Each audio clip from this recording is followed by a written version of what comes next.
మా హనుక్ అయితే జలుబు చేసిందనమాట. వాడికి నేను యూజ్ చేసే రెమెడీ మీ అందరితో షేర్ చేసుకుంటున్నాను. ఇది చాలా సింపుల్.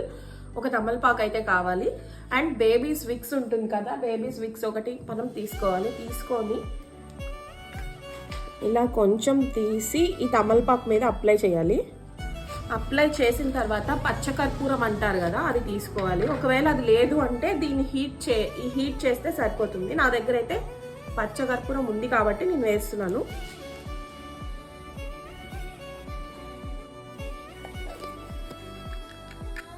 సో పచ్చకర్పూరం తీసి వెలిగించాలి. ఇప్పుడు జస్ట్ విక్స్ మెల్ట్ అయ్యేదాకా వెలిగిస్తే సరిపోతుంది. ఇక్కడ నేను చూపిస్తున్నాను కదా యాజ్ ఇట్ ఈస్గా. సో విక్స్ మెల్ట్ అవుతుంది చూడండి.